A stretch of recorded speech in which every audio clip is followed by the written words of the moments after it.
Hey everyone, thanks for tuning in. If you're new here, consider subscribing.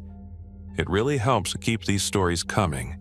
And while you're here, let me know in the comments where you're listening from. Now, sit back, relax, and let's get into the story. I didn't find it on a map.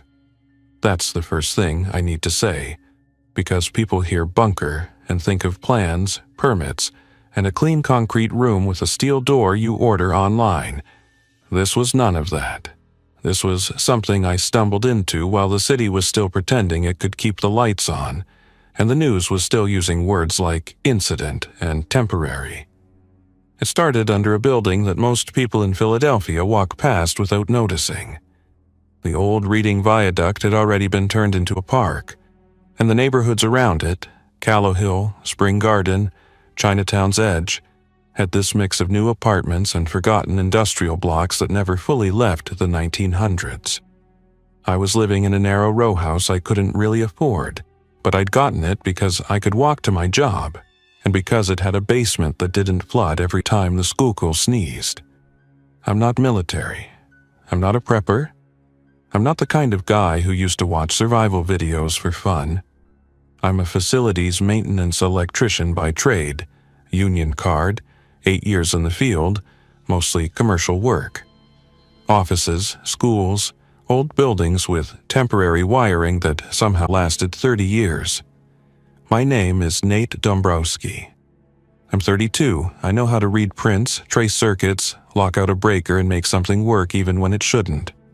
That's why, when things started going wrong, my instincts were less about weapons and more about infrastructure.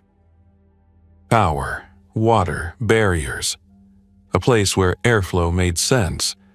And when the outbreak finally stopped being a headline and became the sound of somebody pounding on your neighbor's front door at 2 a.m, my instincts, my whole way of looking at a space became the difference between sleeping with a door between me and the street and having nothing between me and whatever was out there but drywall. The building complex was called Franklin Commons on paper. Nobody called it that. It had been an old utility administration building, then a warehouse, then offices, then half abandoned again. 4 stories of dark brick with thick concrete slabs and a loading dock that faced a narrow alley. A friend of mine, Marisol Vega, had a contract there. She ran a small cleaning crew, and she was the kind of person who always knew which doors were supposed to be locked and which ones never were. We'd done favors for each other. Me fixing outlets and light timers in her mom's place. Her hooking me up with side work when her clients needed minor repairs. On the day it really tipped, she called me in the morning and asked if I could meet her behind Franklin Commons because her keycard wasn't working and she needed to get into the supply room. The city was tense already. Sirens more constant than normal. Helicopters over Center City in the late afternoon the day before. A subway line shut down for medical response. You could feel the way people were walking faster, looking at their phones more, like everyone was waiting for a push notification that would tell them whether they could go home or whether home was now something you had to defend. I met her at the alley gate just after 8. She was wearing nitrile gloves, a cloth mask that had become a habit after the last few years, and her hair pulled into a tight bun. She looked tired and angry at the same time. "It's not the card," she said when she saw me. "They shut the building down, like, suddenly, no notice. The owner's not answering. My people need supplies." "Maybe it's a safety thing," I said, though I didn't believe my own words. She leaned in like she didn't want the alley to overhear. "My cousin works at the hospital. She says they're bringing in people who aren't right, not like fever, like something else." I didn't know what to say to that. I was still in the phase where I was trying to file everything into categories that made sense. Marisol pointed at the side service door, the one with the old mortise lock someone had tried to replace with a keypad. The keypad looked expensive. The door looked like it had given up decades ago. "Can you get us in?" she asked. I shouldn't have, but I did. I didn't force the door with anything dramatic. I used a flat bar to pull the trim, slipped a thin pry between latch and strike, and the latch popped free because the frame was rotten and the strike screws were barely holding. It was the kind of sloppy security I'd seen 100 times. We went inside and the building smelled like old dust and industrial cleaner. The lights were off. Emergency exit signs glowed their red little reminders in the dark. My phone didn't have great signal inside, hers didn't either. It was like the brick and concrete were already telling us we were on our own. We found the supply room. She loaded up on paper towels, bleach, trash liners, gloves. I checked the electrical panel out of habit. Old square D gear, labels half missing, breakers that had been cycled too many times. And that's when I saw the hatch. It was in the floor of a utility closet off the main corridor, hidden behind a stack of folding chairs and a metal mop bucket. The hatch wasn't a nice, clean access panel. It was a square of plywood screwed down with construction screws, painted the same gray as the concrete floor. The only reason I noticed it was because the paint was slightly different, and because my brain, trained by years of looking for what didn't match, latched onto it like a hook. "What's that?" Marisol asked when she saw me staring. "Access," I said. "Maybe for plumbing, maybe an old cable chase." She looked nervous. "Do we need to go down there?" "No," I said quickly, and meant it. But when you hear that word in your head, access, it sticks. It's a promise, an invitation, a space most people ignore. Marisol was packing up and preparing to leave when we heard a sound that made both of us freeze. Not voices, not a normal argument, not a distant siren. A thin, high scream that cut off abruptly like someone had been grabbed and muffled. It came from outside the building, somewhere in the alley direction. Marisol's eyes went wide. "We need to go," she whispered. I nodded, but my feet didn't move right away because a second sound came after it. Heavy, irregular impacts, like someone running into a metal door or a dumpster. And then I heard it. A wet coughing sound, close enough that it made my skin tighten. We didn't do a dramatic look at each other. We just moved. We hustled down the corridor toward the service door we'd come through. My hand went to the flat bar in my bag like it was comfort. The service door window showed the alley in a thin slice. At first, I saw nothing. Then someone moved into view. A man in a hoodie, stumbling, one arm hanging wrong. He pressed his face against the glass like he was trying to see through it, and for a second I thought it was just someone hurt. Then he turned his head slightly, and I saw his eyes. Not glassy, like a drug overdose. Not focused, like panic. Empty, but alert. Like an animal that had found a scent and didn't care about anything else. He slammed into the door, once, twice, hard enough to rattle the metal. Marisol backed up, one hand over her mouth. "We go out the back," she whispered. "There's no back," I said. "This building is a box." Another impact. The door flexed. From the alley came a second figure, then a third. They moved wrong. Not like coordinated attackers, not like a riot. Like people whose bodies were operating on a different program. I felt a cold, simple thought settle into my chest. We are not leaving through that door. And then another sound, inside the building, answered that thought. A thump above us, as if someone had dropped something on the second floor. Then, dragging footsteps. Marisol grabbed my sleeve. "Nate, upstairs." I didn't wait. I turned and ran back toward the utility closet with the hatch because my brain, in the space of seconds, did what it always does. It found the most controllable option. A crawlspace is controllable. A corridor isn't. We shoved the folding chairs away. The screws in the plywood were cheap, and I had a drill in my bag because I always do. I dropped to my knees, my hands shaking, and zipped the screws out so fast my wrists burned. Marisol hovered behind me, whispering prayers in Spanish under her breath. The plywood lifted with a gritty scrape. Underneath was a rectangular opening, maybe 2 feet by 3 feet, with a drop into darkness. A smell rose up. Not sewage, not mold exactly. Old building smell, dust baked into concrete, iron and damp insulation. I swung my phone flashlight down. The beam showed a narrow channel under the slab, packed with pipes, conduits, and the kind of debris that collects when a space is forgotten. Broken cable trays, old junction boxes, crushed insulation, rust flakes. It wasn't a nice maintenance tunnel, it was a utility crawlspace, the kind that exists because someone once needed to run lines under the floor and didn't want to dig again later. Marisol stared. "We can fit?" "Not easily," I said, "but they can't either." Another slam at the service door, a metallic ringing that echoed through the building. And then, louder now, the dragging steps above us. I dropped in first. The fall was only 3 feet, but I landed awkwardly, my shoulder slamming into a conduit bundle. Pain shot down my arm. I bit my lip hard enough to taste copper. The air down there was warmer than I expected, like the concrete held heat. It was tight, so tight I couldn't fully stand. I was on my hands and knees immediately, elbows brushing pipes on either side. Marisol hesitated at the opening. "Nate?" "Drop your bag first," I said. "Then go." She shoved her supply bag down. It hit with a soft thud and a clatter of plastic. Then she lowered herself in, face tense, and dropped the last foot.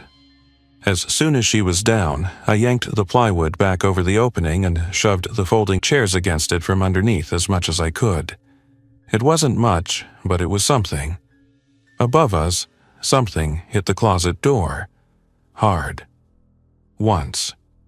Twice. The sound of a handle rattling. Marisol's breathing was fast and shallow. They're inside. I nodded, though she couldn't see it well in the cramped dark. Then came another sound, closer, right above our heads. A deep, heavy stomp that wasn't careful. The floor creaked. Dust sifted down onto my face. And I understood the first rule of my new life: anything above you could become your ceiling's enemy. We crawled. At first, we just moved away from the hatch, deeper into the belly of the building. My phone beam bounced off pipes and concrete. The space forced a certain pace, slow, controlled. Every inch required a choice. Left shoulder under a pipe, right hip over a conduit bundle, knees sliding through grit. Marisol whispered, "Where does it go?" "I don't know," I said, "but it goes somewhere. They wouldn't build this for no reason." We came to a junction where the crawlspace widened for a moment, maybe 5 feet of headroom if you were lucky, before narrowing again. Here, the utilities were denser. Old steam lines wrapped in brittle insulation, water mains with ancient valve wheels, electrical conduits thick as my arm. I recognized some of the fittings. Victaulic couplings, threaded, galvanized, a mix of generations. It told me the building had been patched and repatched for decades. It also told me something else. This crawlspace was older than the renovations, which meant it might connect to places that weren't on any current plan. We crawled until my arms felt like rubber. My knees were already raw through my work pants. The air grew dustier. My throat scratched every time I swallowed. After about 20 minutes, we reached what looked like a dead end. Concrete wall, pipes disappearing into a sealed penetration.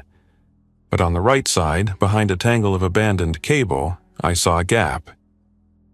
Not a hole big enough to walk through, but a low side passage where the concrete wall stopped short of the slab above. A horizontal slit, maybe 18 inches high, leading into darker space. A forgotten bypass. Marisol stared at it like it was a mouth. "No."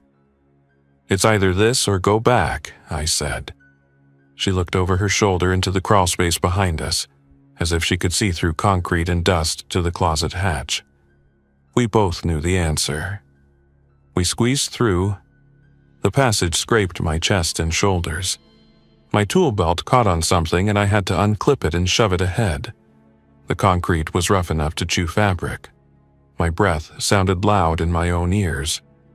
On the other side, the space opened slightly into what felt like another section of crawlspace. Different, though. The utilities were less organized. There were more abandoned lines, more debris. It looked like a part of the building that had been cut off from regular maintenance. And then my phone beam hit something that made me stop. A painted symbol on the concrete wall. A faded stenciled arrow with the words, "Sub-basement access. Keep clear." Marisol read it out loud, voice shaking. Sub-basement? I didn't answer right away because the word lit up possibilities in my mind like a breaker panel. Sub-basement meant depth. It meant insulation. It meant fewer windows, fewer points of entry. It meant a place you could defend without having to defend every side. I followed the arrow. The crawlspace sloped downward subtly, the floor changing from flat slab to a rougher concrete that felt older. The air got cooler. I smelled damp. We crawled for another 10 minutes until the space ended at a steel hatch set into a thicker wall. This hatch looked official. Heavy gauge metal, bolted frame, a padlock hasp hanging open but empty. I put my hand on the hatch. It was cold, solid. I leaned in and listened. Nothing but the quiet pressure of a building holding its breath. I pulled. The hatch resisted at first, then groaned open on stiff hinges. Dust spilled down like flour. A wave of colder air rolled out, carrying the unmistakable smell of stagnant water and old concrete. Behind it was a vertical ladder dropping into darkness. Marisol grabbed my arm. "Nate, I don't like this." "I don't either," I said. "But I like being trapped above even less." I went down first. The ladder rungs were rusty but held. My boots clanged softly. The drop was maybe 12 feet. When my feet hit the floor, the sound echoed in a way that told me the room was bigger than the crawlspace. I swung my phone light around and saw the sub-basement. It wasn't a finished area. It was the kind of space most people never know exists. Concrete pillars, a low ceiling. Old mechanical equipment lined up like abandoned giants, boilers, pumps, electrical cabinets. There were puddles on the floor, water stains on the walls, rust streaks like tears. But it was enclosed. No windows, no easy access. Marisol climbed down, her breathing loud. When she reached the floor, she stared around like she was inside a tomb. "This is under the building?" she asked. Under the building, I said, and it came out harsher than I meant. I found a light switch out of habit, flipped it, and nothing happened. Of course. I moved through the space, scanning for exits, hazards, anything. In one corner I found a breaker cabinet with a faded label, "Emergency Mech Room." I pulled the door open. Inside were old breakers and disconnects, thick copper bus bars, and, most importantly, a heavy steel conduit run that disappeared into the ceiling. A feed. There might still be power down here if the building service wasn't completely dead. My brain started working in a different mode, problem-solving instead of panic. I checked the main disconnect. It was off. Someone had shut it down deliberately, probably when the building closed. If I turned it back on, it might energize circuits. It might also trip immediately, but it was a chance. "Nate," Marisol said softly, "listen." I froze and listened. At first, I heard nothing. Then, faintly, from above, through concrete and steel, came impacts. Not random. Repeated. Like something trying to find a way through a door. Then a different sound. A long, low scrape, like metal dragged across concrete. Something was moving around up there, closer to where the hatch and ladder were. Marisol whispered, "They followed." "They can't fit," I said automatically. But the words didn't feel as solid anymore.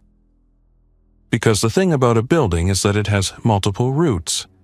If this sub-basement existed, then there were other accesses, other stairs, other utility chases. And if there were other accesses, then someone else might have come down here before. I turned my phone light toward a doorway down in the far wall that I hadn't noticed at first because it was half blocked by a fallen metal shelf. A doorway without a door. It led into darkness deeper than the rest. Marisol's voice barely existed. "What's in there?" I didn't answer. I walked toward it, step by careful step, my boots splashing softly through shallow water. Inside the doorway was another corridor, narrower, with pipes running along the ceiling. The floor sloped slightly. The air smelled worse, damp and sour. My phone beam picked out something on the floor. A hard hat. A yellow one, cracked. Beside it, a flashlight. And then, further down the corridor, something that made my stomach drop. A handprint on the wall. Not fresh, not wet. A smeared, dark stain, like someone had leaned there in desperation.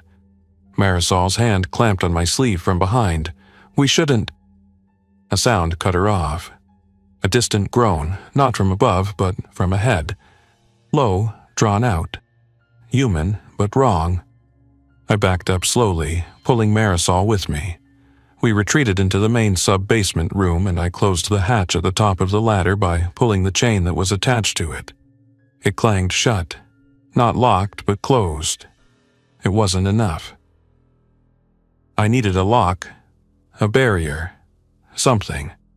I scanned the room and found an old pipe wrench hanging on a wall hook. It was heavy, red with rust, but solid. Next to it was a length of steel pipe, maybe 3 feet long, threaded on one end. I grabbed both. If the hatch had a hasp, I could improvise. Run the pipe through it, jam it against the ladder frame. Not perfect, but friction and leverage could buy time. I climbed the ladder partway and wedged the steel pipe through the hasp bracket, then angled it so it caught against a conduit support. The hatch couldn't swing fully open now without forcing the pipe. It was crude, but it was something. Then I climbed down and faced Marisol. "We're staying down here," I said. Her eyes were wet. "For how long?" "As long as it takes," I said, and I realized I meant it.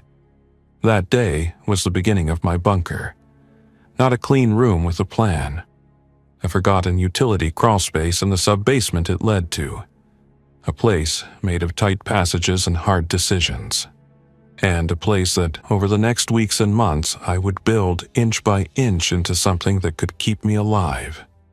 But before I could build, I had to survive the first night. We found a dry corner behind the old boilers where the floor was slightly higher. I dragged metal shelves and broken pallets to create a barrier line between us and the open doorway corridor with the hard hat. Marisol helped, her hands shaking but determined. We ate nothing. We drank a little from the bottle she'd brought. We listened. Above us, the building made sounds. Settling, ticking, the distant echo of movement. Sometimes the impacts at the service door restarted. Sometimes they stopped. In the corridor beyond the open doorway, we heard the groan again, twice, like something calling without meaning. At some point, Marisol whispered, "My crew, my mom." I didn't know what to say. I had no comfort, no reassuring lie. The only honest thing I could offer was the work in front of us. "If we make it," I said, "we can help them later." She nodded like she wanted to believe it. I didn't sleep, not really. I lay on my side on cold concrete, the pipe wrench in my hands like a talisman, and stared at the ceiling until my eyes burned. And I planned. Because planning was the only thing that kept panic from eating me alive. I took inventory of what we had. 1 supply bag with cleaning materials, my tool bag with basic hand tools and a drill, 2 phones with limited battery, no food beyond what was in our pockets, no water beyond 1 bottle. But we had space and we had access. The next morning, the building above was quieter. Too quiet. That's what scared me more than the noise. Noise meant predictable threats. Quiet meant the threat was somewhere else, or waiting, or already inside. We tested the hatch barrier. It held. We listened at the ladder. I pressed my ear to the steel and heard faint movement above, but nothing close. We needed more supplies. Food, water, a way to recharge, light that didn't rely on phone batteries. "We have to go up," Marisol said, as if reading my mind. I nodded reluctantly. "Short trip, we don't wander, we don't get brave." We climbed the ladder. I pushed the hatch slowly. The pipe wedge resisted, then gave a little. I adjusted it and eased the hatch open just enough to peek through. The utility crawlspace beyond was still dark. Dust hung in the air like a curtain. I crawled up into it, leading, my phone light low. Marisol followed. When we reached the original hatch area, I stopped and listened. No pounding, no voices. I pushed the plywood panel up just a crack and looked into the utility closet. The folding chairs were scattered. The mop bucket was overturned. The closet door was open. And on the concrete floor, just beyond the threshold, was a smear of something dark. Not a pool. Not gore. Just a smear like someone had dragged a dirty hand across the floor. The building smelled different up here, more stale, like air that had been shut in. I eased myself out into the closet, keeping low. Marisol climbed out behind me. We moved slowly down the corridor toward the service door, staying near walls, avoiding open sight lines. The service door itself was bent inward, the metal dented. The window was shattered. There were streaks of dried grime on the frame. The alley beyond was empty. But there were signs. A tipped dumpster, scattered trash, and something that looked like a shoe lying in a puddle. We didn't go outside. Instead, we went deeper into the building, toward where I knew there used to be an office kitchen and a vending area. If the building was shut down suddenly, there might still be food. The first 2 floors were eerily silent. On the second floor, we found a conference room with chairs overturned as if people had left in a hurry. Papers scattered. A half-finished cup of coffee dried into a brown crust on the table. In the hallway outside, I saw a dark streak on the wall at shoulder height, and I forced myself not to stare too long. We found the kitchen. The fridge was off, warm inside, food already turning, but the cabinets had packaged stuff. Granola bars, instant coffee, sugar packets. A big box of plastic utensils. We grabbed everything we could carry. In a nearby office, I found a case of bottled water under a desk, probably someone's emergency stash. I nearly cried with relief. I didn't, but my throat tightened. Marisol whispered, "We can live." "Not forever," I said, "but longer." On the way back, we heard something. A shuffle in the stairwell. Not loud, not frantic. Slow, dragging steps. We froze. Marisol's fingers dug into my arm. I peered around the corner and saw a figure at the top of the stairwell landing, just a silhouette against a windowed door. Someone standing still, head tilted. Then the head turned toward us in a way that made my skin crawl, like it had heard us without hearing. I backed up, pulling Marisol. We moved fast but quiet, returning toward the utility closet. The figure started down the stairs. Not sprinting, not chasing like in movies, just coming, patient. That was worse. We slipped into the utility closet and dropped through the hatch, dragging supplies down with us. I screwed the plywood back down from underneath by driving screws up into the same holes. Messy, but it held. Then we crawled back through the utility crawlspace, our bags snagging on pipes, our breath harsh. Behind us, above the hatch, we heard the closet door slam. Then a heavy impact on the plywood. Once, twice. The screws creaked. Marisol sobbed silently, the sound swallowed by the tight space. I crawled faster, hauling the water case like it weighed nothing because fear made me strong. We reached the steel hatch, dropped down the ladder, and I shoved the pipe wedge into place again, angling it harder. The impacts above continued, dull and frustrated. Then they stopped. Silence again. We sat in the sub-basement, surrounded by our salvaged food and water, breathing hard. Marisol wiped her face. They're learning. Maybe, I said. But the truth was, I didn't know what they were doing. I didn't know what they could learn. All I knew was that our survival depended on making this place more than a hiding spot. It had to become a system. A bunker. So I started building. The first phase was barriers. The steel hatch was the obvious choke point, but it wasn't enough. If something got into the sub-basement from another access, we needed inner lines. I spent hours moving heavy equipment and debris to create layers. Old boiler panels became walls. Metal shelves became barricades. I threaded steel wire and duct tape to bind things together, not because it was perfect, but because it was what I had. I made a clean zone where we would sleep and store food, behind a line of boilers and pipes, and a dirty zone closer to the corridor doorway and the ladder. Marisol watched me work and slowly shifted from fear into task mode, which I recognized as survival itself. "What do you need me to do?" she asked that afternoon. "Sort supplies," I said. "Ration, and find anything we can use as lighting."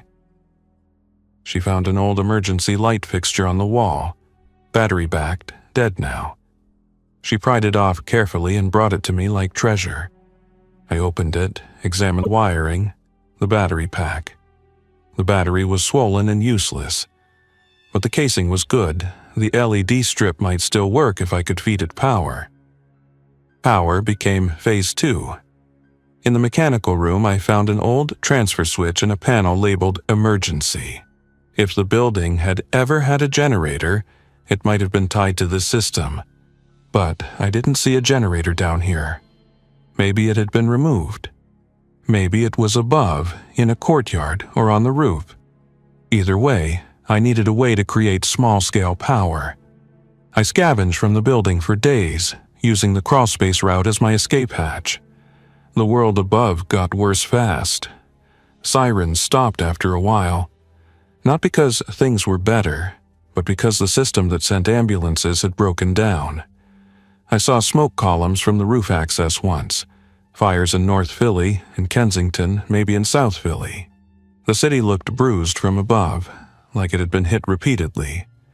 Streets were littered with abandoned cars, some with doors open, some with hazard lights blinking until their batteries died.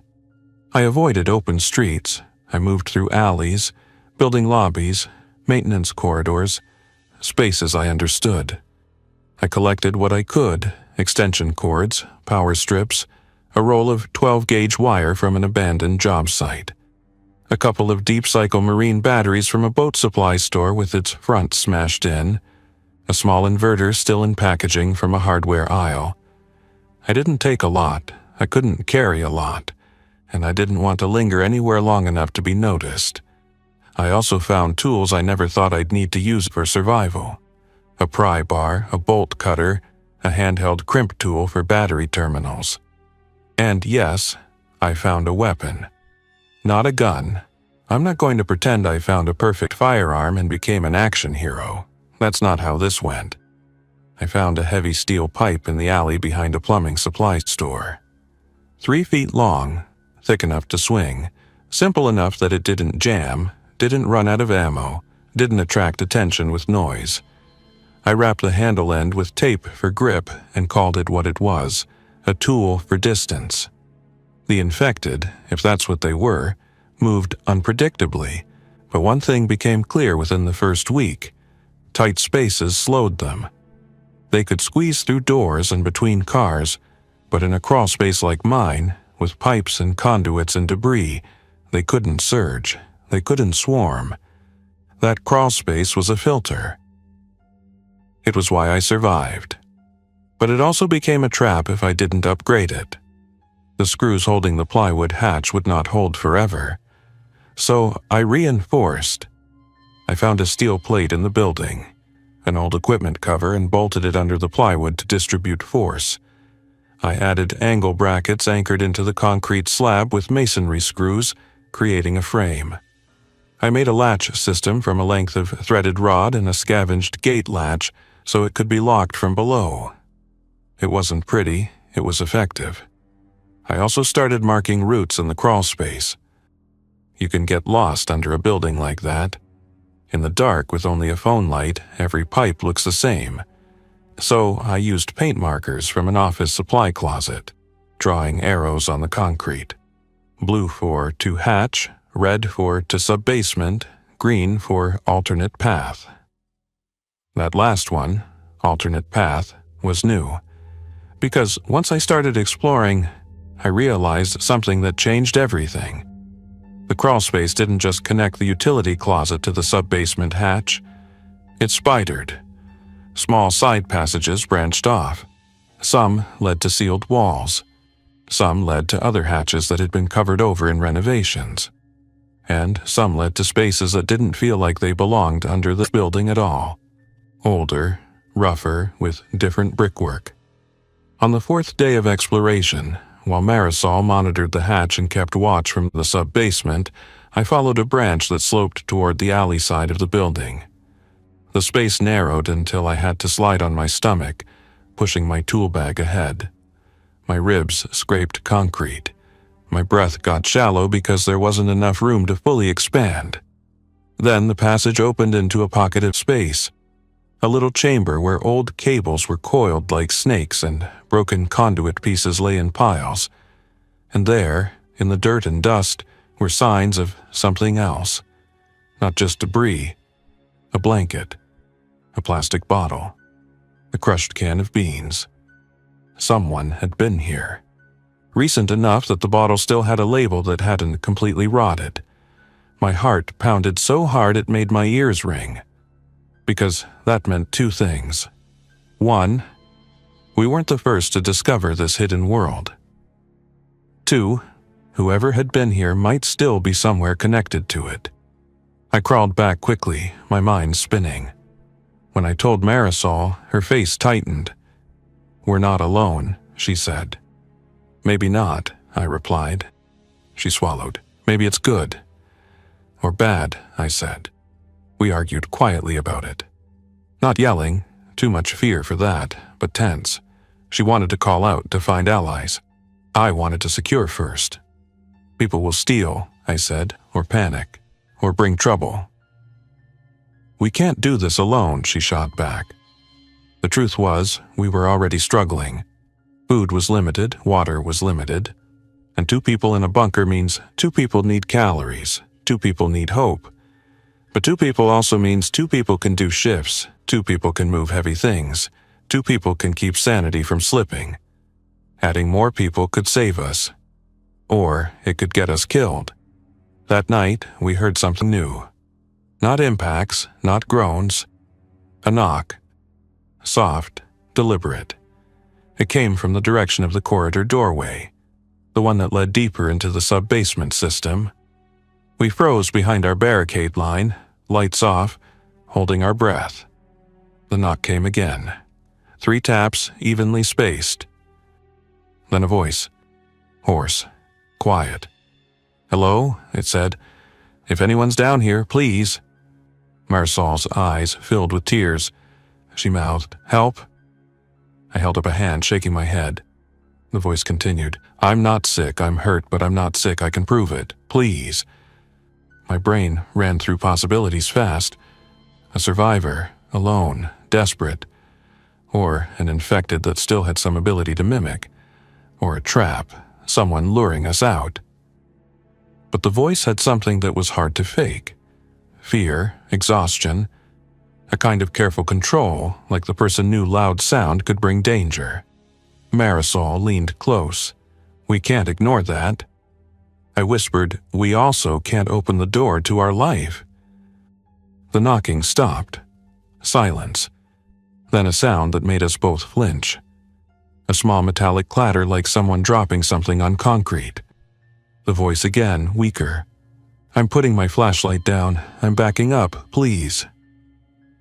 We waited a full minute, barely breathing. Then I crept forward, pipe wrench in hand, staying behind cover. I edged around the boiler panel line until I had a sight line down the corridor. My phone light was off. I used the faint glow from a small LED I'd rigged from a scavenged battery pack. It cast barely anything. But I saw it. A flashlight on the floor, beam aimed at the wall so it wasn't blinding. And behind it, at the far end of the corridor, a shape leaning against the wall. Human. Slumped. A man. He raised both hands slowly, palms out. "I'm Tom," he said. "Tom Sweeney. I was maintenance here. I know the building." I didn't move closer. "How did you get down here?" I asked. Tom swallowed. "Stairs. There's a stairwell access on the west side. It's jammed now. Something's on the other side. I crawled through an old duct to get away." His voice cracked. "I've been down here 2 days. I heard you moving." Marisol whispered behind me. "He's real." I kept my eyes on Tom's hands. "What's your injury?" I asked. He lifted his pant leg slowly. His ankle was swollen, bruised, wrapped in a dirty bandage. "I fell," he said, "running. I'm not like them." He didn't say infected. He didn't say zombie. Nobody did at first. We used words like them, like saying the real word would summon them. I stepped closer, just one careful step. "Why should I trust you?" I asked. Tom's eyes were tired, but there was a sharpness there. He looked like someone who'd been solving building problems his whole life, same as me. "Because you need to know what you're sitting on," he said, and his voice got steadier. "This building isn't just a building. There's an old utility network under this block. Tunnels, crawlways. It connects to other basements." My mouth went dry.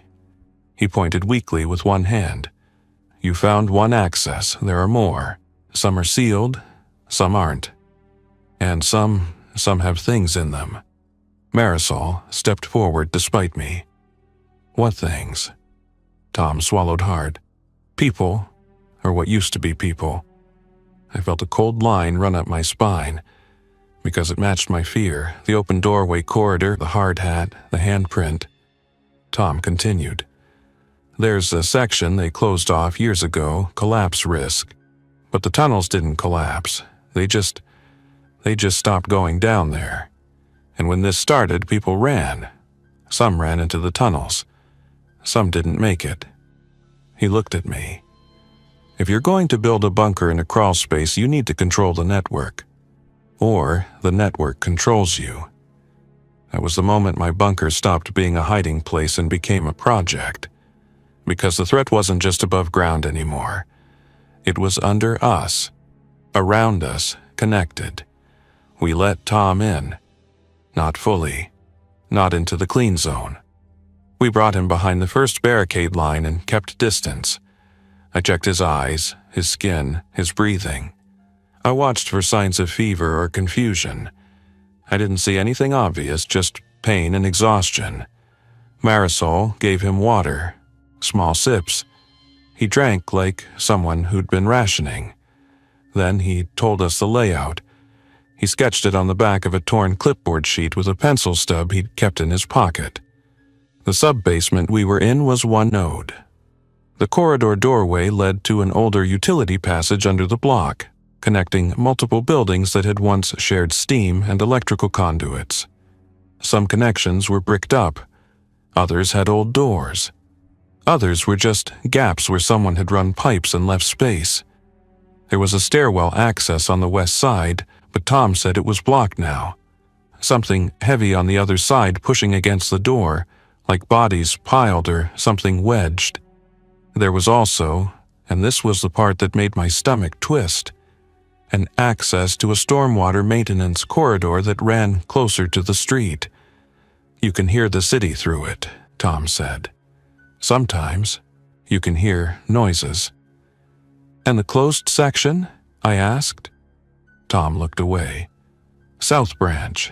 Past the old steam valves, the floor is cracked. The ceiling is low, and it smells like something died down there.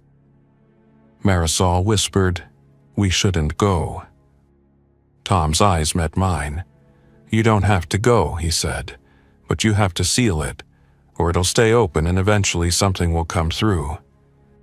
I didn't sleep that night either, but for a different reason. Now, I had a map in my mind, routes, choke points, risks. And I had a team, however fragile. 3 people in a bunker meant we could do what one person couldn't, build a real system. We started with the South Branch, not because we wanted to explore horror, because we needed to control it. The next morning, we prepared like it was a job site. I wore my work gloves, knee pads scavenged from a supply closet, and a headlamp I'd found in a hardware store aisle. The headlamp ran on AAA batteries, which were gold now, but I needed hands-free light in a crawlspace that could swallow you. Marisol stayed back to monitor supplies and keep watch near the ladder hatch. Tom came with me, limping but stubborn. We moved through the corridor doorway with a barricade behind us, pipe wrench and steel pipe in hand. The utility passage beyond was narrower than our sub-basement, with brick walls and a ceiling crowded with pipes. The floor was uneven, with water channels and old cable trays. Every sound echoed. Tom pointed out landmarks. That valve used to feed steam to the east building. That conduit goes to the alley transformer vault. That brickwork is older, pre-war. We moved slowly, listening often. At a junction, the passage split. Tom pointed left, south. The air down that branch was worse immediately. Damp and sour, with a hint of something organic that didn't belong. We reached a section where the ceiling dropped. We had to crouch. Then, where the brick walls gave way to rough concrete, the floor cracked in jagged lines. Tom stopped. This is where they stopped maintenance. I shined my light ahead and saw why. The passage narrowed again into a crawl-sized gap where the ceiling had sagged. Pipes were bent. A section of floor had slumped downward, creating a shallow pit filled with black water. And on the far side of that pit, my light caught something pale. A face. Not moving. Just there, half submerged, eyes open, reflecting light like glass. My stomach clenched so hard I thought I'd throw up. Tom muttered, "Told you." We didn't go closer. We didn't need to. Because then, behind the still face, deeper in the darkness, came a sound. A wet scrape. A slow inhale. And the face in the water, dead or not, was suddenly less important than the fact that something else was alive down there. I backed up immediately, pulling Tom by his sleeve. We retreated to the junction and stopped, breathing hard. Marisol, hearing us return quickly, called from behind the barricade, "What happened?" I didn't answer at first. I just stared into the dark South Branch, my heart hammering. Then I said, "We're sealing it." Tom nodded. "Good." Sealing a utility tunnel isn't like locking a door. It's construction. It's material. It's time. We had limited resources, but we had scrap. Over the next days, I built a barrier system at the junction to the South Branch. Not just one wall, layers. First, a physical barricade. Metal shelving frames anchored to the brick with masonry screws, reinforced with steel pipe crossbars. Second, a debris fill. Broken concrete chunks, old pipe sections, dense scrap stacked to remove gaps. Third, a noise trap. Loose metal pieces hung on wire so if something pushed it would rattle and warn us. Tom helped, showing me where the brick was strongest, where to anchor. Marisol helped by sorting screws, holding lights, keeping count. The work was brutal because the space fought us. Every move had to be done crouched, twisted. My back screamed. My shoulders burned. My fingers bled through gloves. But the wall rose inch by inch until the south branch was no longer a passage. It was a sealed scar. When we finished, we sat in the sub-basement and drank water like it was celebration. Tom managed a tired smile. "You're serious," he said. "I have to be," I replied. Phase 3 was sustainability. Food was still a problem. Water too. We could scavenge, but scavenging meant exposure. So we built the systems to reduce trips. Tom found a maintenance sink in a side room that still had water pressure for 2 days. Low, but enough to fill containers. We filled everything we could, expecting it to stop. It did. When the taps went dry, we switched to bottled water and rationing. For food, we scavenged nearby buildings in short, planned raids. We never went far. We never stayed long. We learned routes through back corridors and loading docks. We avoided crowds of infected by staying inside buildings and moving through service hallways and stairwells. We weren't heroic. We were careful. We also started attracting attention. Not from people. There weren't many people left nearby, at least not moving openly. But from the infected. They began to appear more often near Franklin Commons, drawn by something.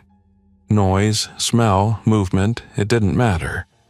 They were like a pressure system. If you existed, eventually they pressed against you.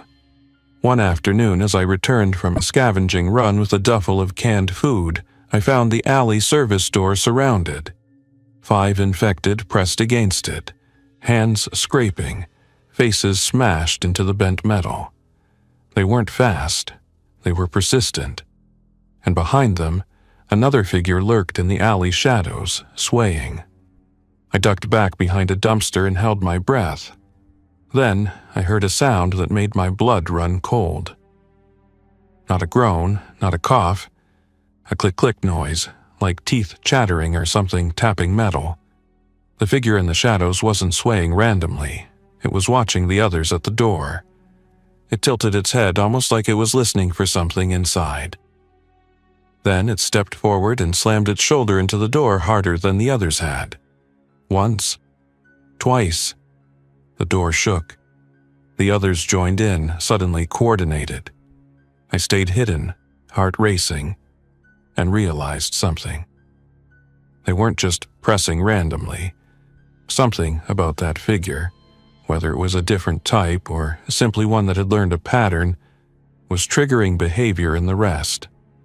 The new behavior wasn't a rumor anymore. It was at my door. I waited until they drifted away, drawn by some other sound in the distance, and I slipped inside through another access Tom showed me. A side hatch connected to the utility crawlspace that opened into a different closet. Back underground, I told Marisol and Tom what I'd seen. Tom's jaw tightened. "They're adapting," he said quietly. Marisol hugged herself. "Then we can't stay." "We can," I said, "but we need to upgrade again." That's the thing about building a bunker in a forgotten crawlspace. You're never done. Every time the world changes, your bunker has to change faster. So I began Phase 4, structural reinforcement and deception. Structural, because the crawlspace and sub-basement weren't designed to be lived in. They were designed to be ignored.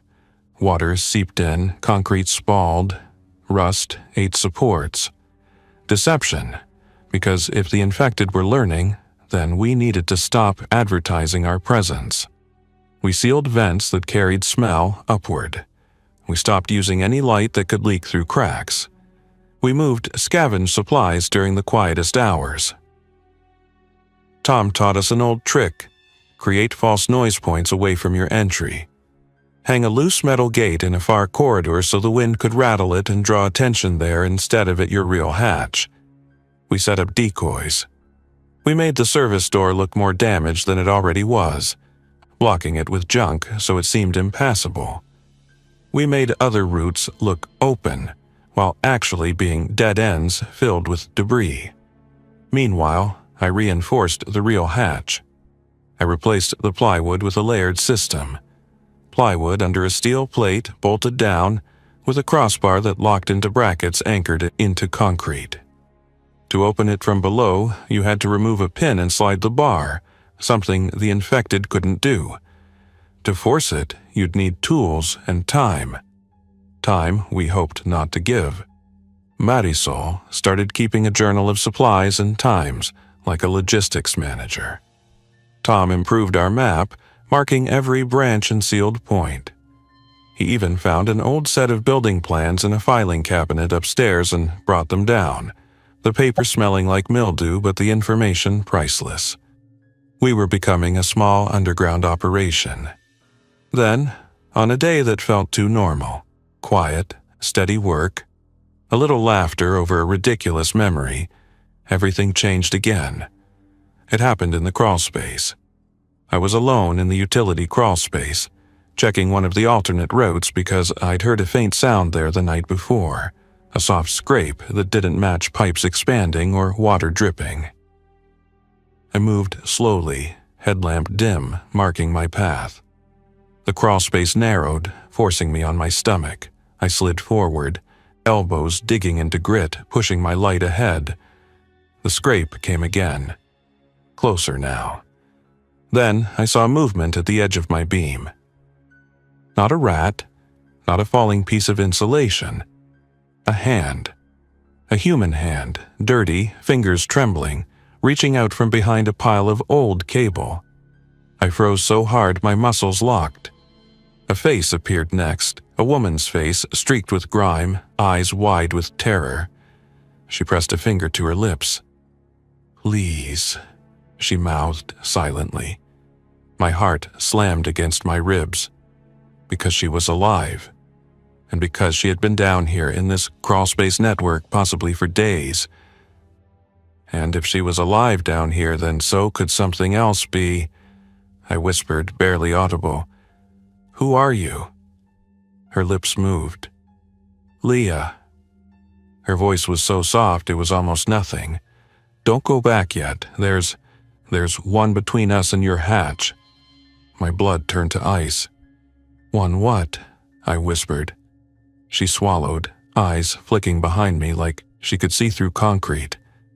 "One of them. It got stuck. It's in the narrow section by the closet. It can't crawl well, but it's blocking the path. I heard you yesterday. I tried to follow, but..." A faint thump echoed down the crawlspace from the direction of our hatch route. Then another. Slow, heavy. Something shifting in a tight space. I realized Leah wasn't warning me about a threat somewhere abstract. It was close, too close. I forced myself to stay calm because panic in a crawlspace is death. You can't sprint, you can't swing wildly. You can only move forward or backward inches at a time. "Can you move?" I whispered. Leah nodded frantically. "Yes, I can crawl. I'm just..." Her eyes flicked to my tool belt. "I need to go where you go." I didn't like it, but leaving her meant leaving a living person trapped in a network that could turn into a tomb. And we needed information. So I made a decision in a single breath. "Follow me," I whispered. "Stay close." No sound. We backed away from her hiding pocket, moving toward an alternate branch that Tom had marked, but we hadn't used often. The crawlspace forced us into a slow retreat. Every pipe snagged. Every elbow scrape felt loud. Behind us, the thumping grew a little louder, like something pressing against the tight walls. Leah's breathing was fast. I gestured for her to slow it, to control it. We reached the branch, squeezed through, and emerged into a slightly wider section. Here, I could turn enough to look at Leah properly. She was maybe late 20s, wearing a torn hoodie and jeans, knee pads made from duct-taped foam. Her hands were raw. She had the look of someone who'd been crawling a long time, shoulders slumped, eyes too sharp. "Where did you come from?" I whispered. She swallowed. "I was in the building next door, the one with the old printing shop. We hid in the basement." Then something got in. I ran. I found a hole behind a pipe. I crawled. I kept crawling. Her voice trembled. I thought I'd die down here. You almost did, I said. We moved again, following the alternate route that led to a different hatch into the sub-basement network. It wasn't our main entrance. It was a backup. When we reached the steel hatch, I listened. Silence. Then I signaled and opened it slowly. Below, in our sub-basement, I saw Marisol's dim light. Tom's silhouette. Their faces changed when they saw me, relief first, then confusion as Leah appeared behind. Marisol whispered, "Who is that?" "Survivor," I said, "and we have a problem." We got Leah down into the sub-basement and closed the hatch. I told them what she said, something stuck in the crawlspace near our main route. Tom's face hardened. "If one is stuck, others will gather," he said. "They follow sound." Marisol looked at Leah, then at me. "We can't use that hatch now." "Not until it's cleared," I said. Tom rubbed his face. "Or sealed." Leah sat on the concrete, shaking, and whispered, "It's not just stuck. It's making noise like it's calling." That made the hair on my arms rise. Because if the infected were coordinating, then a trapped one could become a beacon. We had to act. But acting in tight spaces meant risk of collapse, risk of getting trapped ourselves, risk of bringing attention. This was the core of my bunker story. Every improvement required moving into danger. We didn't go immediately. We planned. Tom drew a quick sketch of the crawlspace section near the hatch. He marked pipe runs, narrow points, places you could wedge debris. "We don't fight it," he said. "We immobilize it. Then we seal around it." Marisol stared. "Seal it in?" Tom nodded grimly. "Better than letting it block our route and call others." Leah whispered, It still looks like a person." No one answered that, because answering meant choosing a word we didn't want to say. That night, we executed. I went with Tom. Marisol stayed with Leah to keep watch and manage supplies. We entered the crawlspace through the alternate route and approached the main hatch area from behind, so we wouldn't be trapped between the infected and the hatch. The crawlspace got tighter.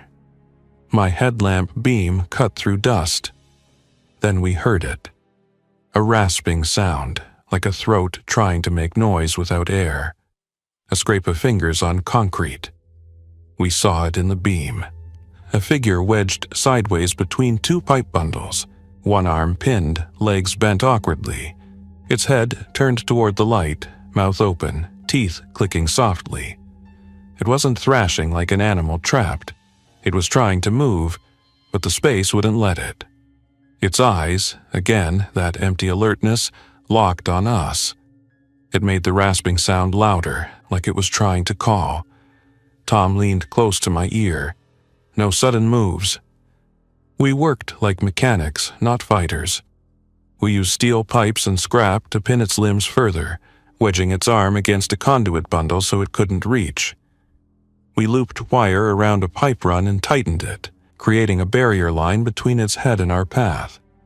It lunged in slow jerks, but it couldn't break free. Then we did the harder part. We sealed. We dragged heavy debris, broken junction boxes, chunks of concrete, old cable spools, and packed them around the stuck infected, filling gaps. We used expanding foam from a scavenged can to seal smaller holes, knowing it wasn't permanent, but it cut airflow and reduced smell. We hung our noise trap, loose metal pieces, on the far side of the seal so any pressure would rattle. The infected continued its rasping, but muffled now. Tom wiped sweat from his forehead, his face pale. "That's temporary," he said, "but it buys time." We retreated, crawling backward, muscles screaming. When we returned to the sub-basement, Marisol's face was tight with worry. Leah looked haunted. "Is it gone?" Leah whispered. "No," I said honestly, but it's contained. I wanted to believe that would be the end of it. It wasn't. Over the next weeks, the bunker became a living thing. It grew in response to threats. We improved lighting using a small battery bank. I wired LED strips scavenged from office fixtures to run off the deep cycle batteries through a fuse panel I built from spare automotive fuses. It wasn't fancy, but it was safer than running raw wires. We created ventilation by using an old duct fan powered by the inverter, pulling air through a filter made of layered HVAC material and cloth. We kept airflow low to reduce noise and smell. We built a latrine system using a sealed bucket, heavy trash liners, and lime scavenged from a garden store. It was unpleasant, but it prevented disease. We set up a water catch strategy by locating a small seep line in the sub-basement wall. It wasn't clean water, but we filtered it through a multi-stage setup. Cloth, charcoal from burned wood, and a scavenged camping filter. Then we boiled when we had fuel. Fuel was another problem. We used a small alcohol stove at first, denatured alcohol bottles scavenged from a hardware store, then shifted to a compact propane camp stove with small canisters. We used it sparingly, always venting. We became quiet experts at living underground. But the Crawlspace network kept reminding us it wasn't ours. One day, Tom found fresh scuff marks near a sealed branch. Human scuff marks. Someone else had been down there recently. Another day, Marisol heard whispers near the corridor doorway, faint and distant. Human voices, not infected noises. We weren't alone in the underground network anymore. Leah became both asset and complication. She'd been part of a small group hiding in the printing shop basement. 4 people. She was the only one who escaped. She carried guilt like weight. She also knew things. Streets, supply spots, which buildings had alarms that still worked, which corners had become dangerous. She was also, understandably, terrified of tight spaces now. She slept curled like she was still in a crawl space, hands near her face, eyes snapping open at every creak. Marisol and Leah bonded quickly, shared language sometimes, shared fear always. Tom and I were more cautious. 2 men with the same instinct controlled the system. The tension in our bunker wasn't just the infected. It was people. Because as resources dwindled, decisions got sharper. Do we take in others if they find us? Do we defend violently if we have to? Do we risk a bigger scavenging run for more supplies? Every choice had a price. The turning point came on a gray morning when the city above was still, not even birds sounding normal. We heard impacts on the west stairwell door. Deep, heavy, repeated. Tom's face went pale. That door was blocked, he whispered. It was, I said. The impacts continued closer than before, echoing through the utility corridor. Then came a sound I hadn't heard before, metal bending. Something was forcing the stairwell door from the other side using pressure and weight. Marisol whispered, "How many?" Tom's jaw clenched. Enough. We moved to our inner barricade line, lights off, breath controlled. Then, from the corridor beyond, we heard voices. Human voices. "Hello?" someone called, loud, too loud. "Anybody in there?" Another voice, harsher. "This place is empty. Break it if you have to." My stomach dropped. Not survivors, asking politely. People willing to force entry. Leah's eyes widened. "They followed me," she whispered, horrified. Marisol grabbed her hand. "Not your fault." But it might have been, and that reality didn't care about blame. The voices got closer. A flashlight beam swept the corridor, bouncing off brick. Tom leaned toward me. "If they get in, they'll take it," he whispered, "and they'll bring attention." I nodded slowly. We can't let them find the clean zone. We had planned for infected, not for armed humans. But in the last weeks I'd found something else during scavenging. A can of marking paint, a fire extinguisher, and a flare gun from a boating supply store. Not lethal in the way people imagine, but useful. Smoke, light, confusion. I took the extinguisher and positioned it near the corridor. Marisol whispered, "What are you doing?" "Buying seconds," I said. The voices were now close enough that I could hear footfalls, human footfalls, deliberate. A man stepped into view at the corridor junction, flashlight in hand, wearing a backpack and a motorcycle helmet. Behind him, another man with a crowbar. Behind them, a woman with a metal pipe. They saw our barricade line. The helmeted man laughed. "Well, look at that," he said. "Somebody's home." He stepped closer. "Hey," he called, "come out. We're not here to hurt you." His tone made the lie obvious. Tom whispered, "Don't answer." I didn't. I waited until he was close enough that his flashlight beam swept over the extinguisher I'd placed on the floor. Then I moved. I yanked the extinguisher pin and blasted a white cloud straight into the corridor, aiming low so it filled the passage like fog. The helmeted man cursed and staggered back, waving his hand. The others shouted, confused.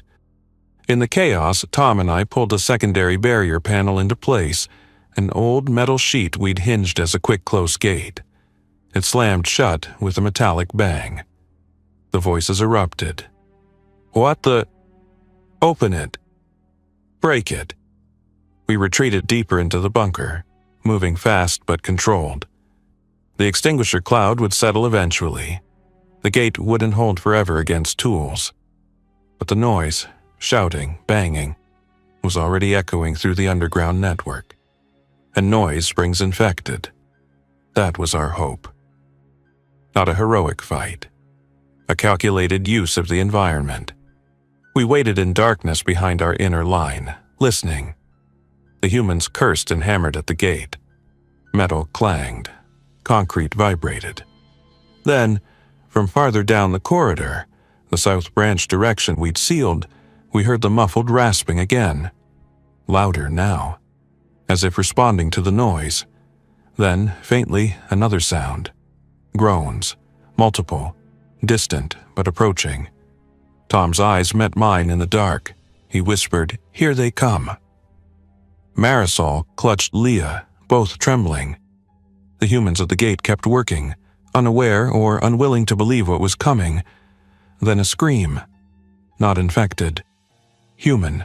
Sudden, sharp, full of terror. The banging stopped. Footfalls scrambled backward. A flashlight beam jerked wildly, then dropped out of sight. More shouting. Then another scream closer. I didn't move. I didn't look. I just listened as the underground corridor became a funnel for chaos. The infected noises rose, groans, scraping, impacts. The humans tried to retreat the way they came, but the west stairwell door had been under pressure too. They might have been trapped between two threats. The sounds became a mess of movement and panic. Then, after what felt like an hour but was probably 10 minutes, it shifted. Footfalls moved away. Groans moved away. The corridor gradually quieted. I waited longer than my nerves wanted to, then longer. Finally, Tom whispered, "We check." We approached the gate cautiously. I cracked it open a few inches, shining a dim light through. The corridor was littered. A dropped crowbar, a flashlight, a backpack torn open with supplies spilled, cans, batteries, a roll of tape. No bodies in sight. Just smears and debris and the lingering chemical tang of the extinguisher. Tom exhaled slowly. "They ran," he said. "Or were dragged," Leah whispered, voice shaking. I didn't answer. I didn't need to.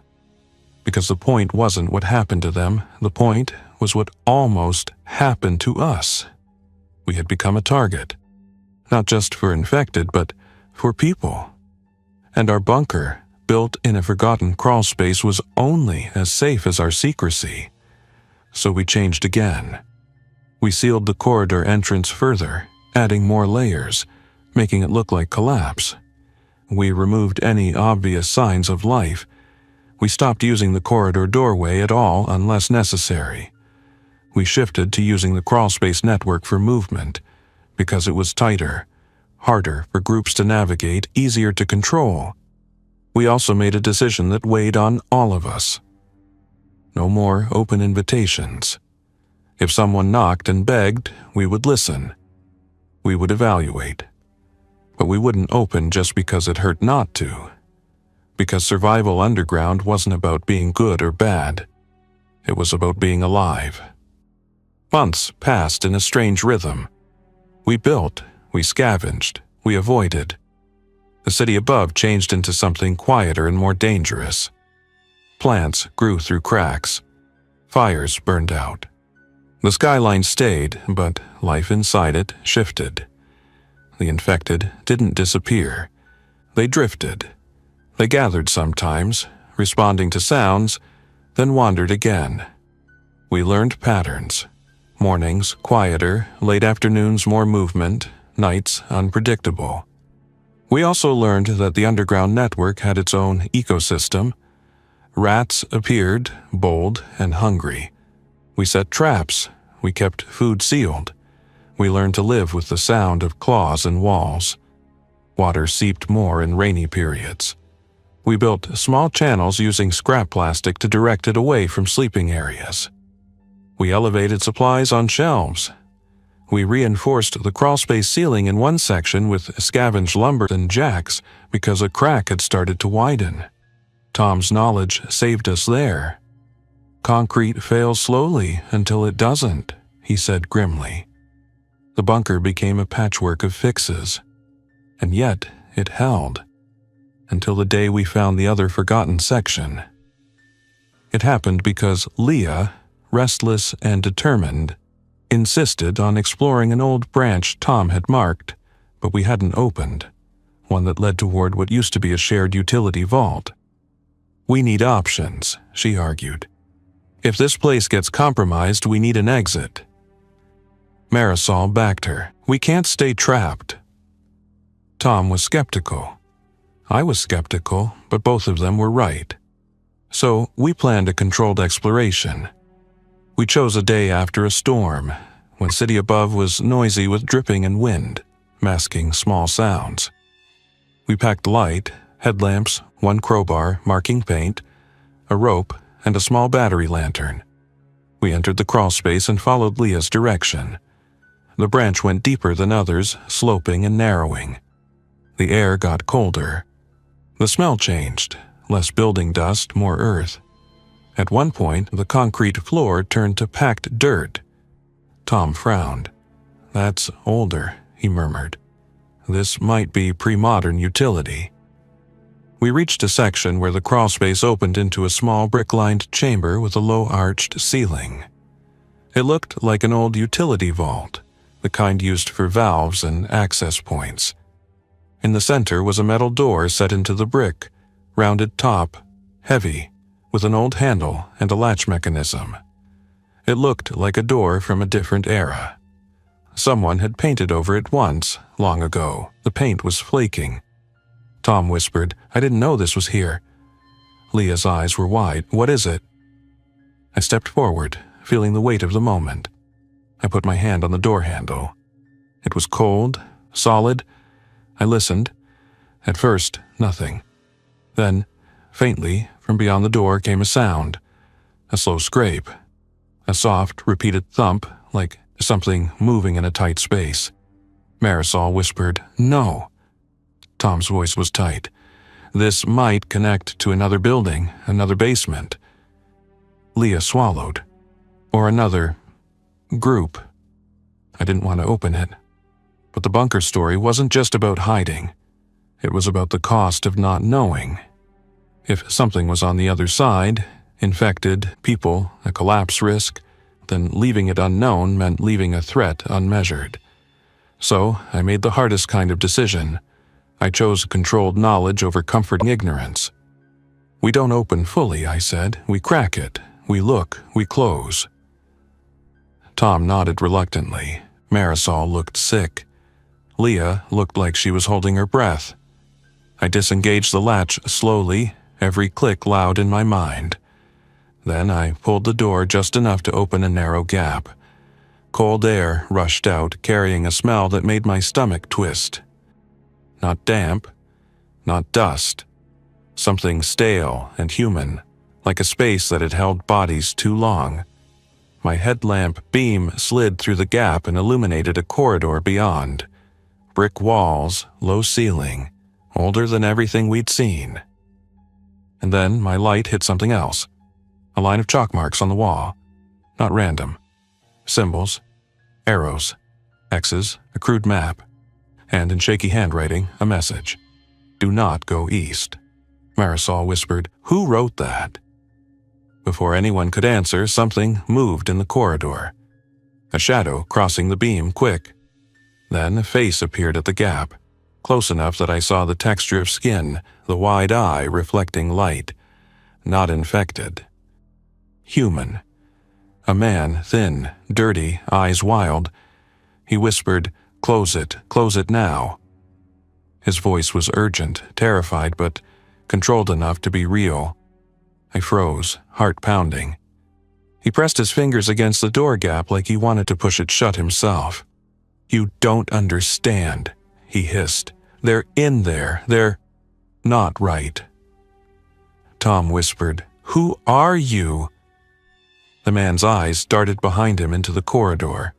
"No time," he whispered. "Just close it and seal it." Leah leaned forward. "Are you alone?" The man's mouth trembled. "Not anymore," he said, and something about that sentence made my skin crawl. Behind him, deeper in the corridor, came sound. A low, coordinated groan. Multiple voices like a response. The man flinched. "Please," he whispered, almost begging. "Please." I didn't hesitate anymore.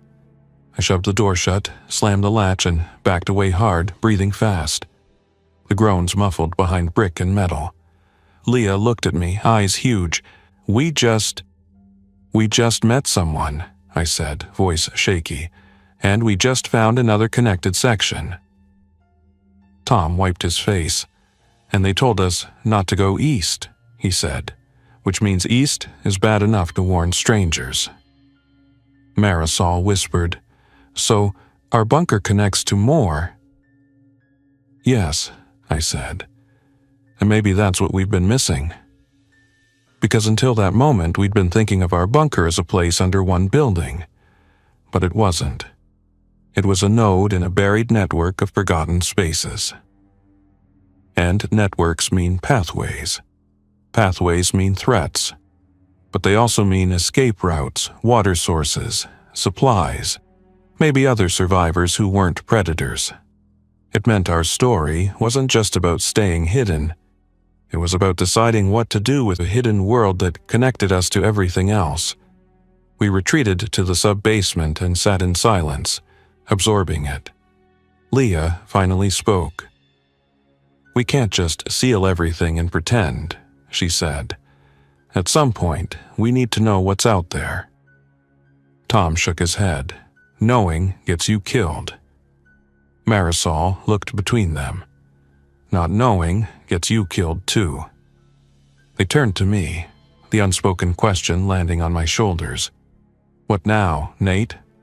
I stared at our maps, our barricades, our little battery lights. I thought about the infected at the service store working together. I thought about the humans who tried to break in, drawn by the rumor of shelter. I thought about the man behind the old door whispering to close it before something came. And I realized the final truth of building a bunker in a forgotten utility crawlspace. You don't control a bunker by building one door. You control it by understanding every connection. So we started a new phase. Not expansion, control and intelligence. We created a rule: no new passage stays unsealed without being mapped, monitored, and given a choke point. We built listening posts, simple metal diaphragms and string lines that transmitted vibration, allowing us to detect movement in distant tunnels. We set up trip sounders, using loose cans and wire at the key junctions. We used chalk to mark every turn, every dead end, every sealed scar. And slowly, carefully, we began to explore the network, not to conquer it, but to make sure it didn't conquer us. We found more signs of past maintenance crews, old tags on valves dated 1987. We found sealed doors with warning labels. We found a small access to a stormwater corridor where you could hear rain rushing above like a river. We found once the remains of a camp, blankets, empty cans, a child's toy car abandoned in a hurry. We found footprints that weren't ours. We never found the man behind the old door again, but we heard sometimes faint knocking from that direction, like someone trying to communicate without drawing attention. We didn't answer, not yet, because we were still building the one thing we needed before we could risk contact: stability. Food stores for months, not days. Water security. A way to leave quickly if the bunker was compromised. The bunker wasn't just a place, it was a process. And every day we survived was another inch of concrete and wire and discipline added to a fragile line between us and the collapse of everything above. One evening, months into it, Marisol sat with me in the clean zone, her back against a boiler casing, sipping a cup of warm water with a pinch of instant coffee like it was luxury.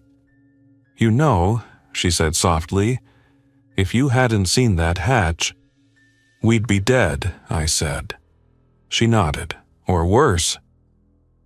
Leah, across the room, was sharpening a scrap metal tool into something like a pry point, her face focused.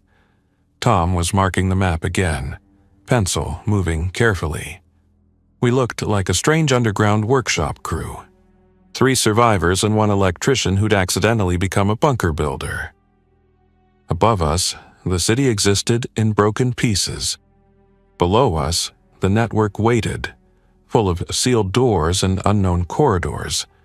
And between those worlds, we lived in a space so tight that sometimes, when I woke up at night, I felt the concrete pressing down on my chest even when it wasn't. But we were alive. And as long as we could keep learning faster than the world changed, the bunker built from a forgotten utility crawlspace would hold. Until it didn't. And when it finally failed, because everything fails eventually, it wouldn't be because we didn't have courage or because we didn't fight. It would be because the underground network, with all its hidden connections, had one connection we missed. One crack, one old door, one forgotten passage. That's what kept me working every day with raw knees and bruised shoulders. Not hope as a feeling. Hope as a job. A set of tasks that had to be done inch by inch before the dark found its way in. Not hope as a feeling. Hope as a job. A set of tasks that had to be done inch by inch before the dark found its way in. Thanks for listening. If you enjoyed this story, don't forget to like and subscribe. Your support keeps these creepypastas coming. Until next time, stay alert, stay safe, and never ignore the feeling that something is watching.